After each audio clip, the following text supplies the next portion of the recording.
say how stupid that policy was, not just for 20 years. Why the Biden administration did not inherit much from the Trump administration except this very crucial issue?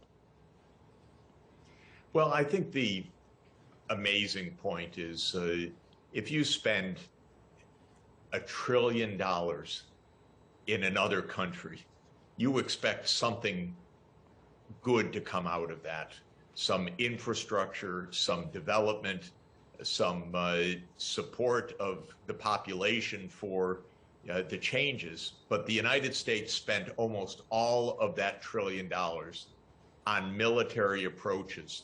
What did the U.S. leave behind in Afghanistan? Where are the hospitals? Where are the schools? Where are the roads? Where is the safe childbirth? Unfortunately, this is why there was no support for the U.S.-backed government, because the U.S. effort was a military effort. And unfortunately, a military effort is not a developmental effort. A military effort doesn't win the support of people. It ended up having no broad support in the population. And the result is the Taliban were able to wait and then return after $1 trillion. So, of course, I look at this from an American point of view, and I say how stupid that policy was. Not just for 20 years, but for 40 years. But Professor Sachs, you're so politically incorrect, I have to say, in the eyes of many, probably in your country right now. How could you dare to say all these things? Well, because, you know, at my age, and I've been at this for 41 years working all over the world, I've seen straight up Vietnam, the disaster in Cambodia. I've seen the U.S. intervention in Central America. We've seen 2 Gulf wars. We've seen what covert operations did to destroy Syria. It's enough. I'm so sad for my country. But one after another. Why, Professor? There's an old expression in English that when you have a hammer, everything looks like a nail.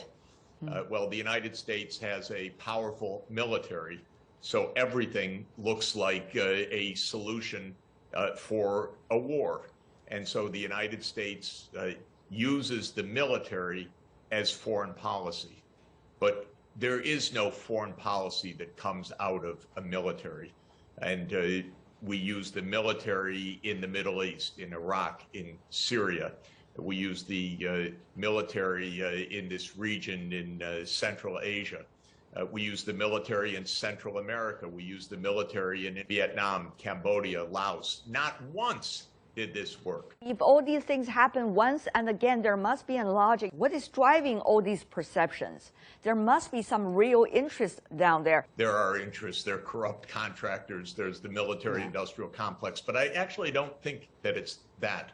First, I think it's a lot of ignorance in the United States. The U.S. does not know the history and geography of the rest of the world, period. I mean, period. And second, there is, not in all parts of American society, but in certain parts of American society, a deep disdain for other cultures.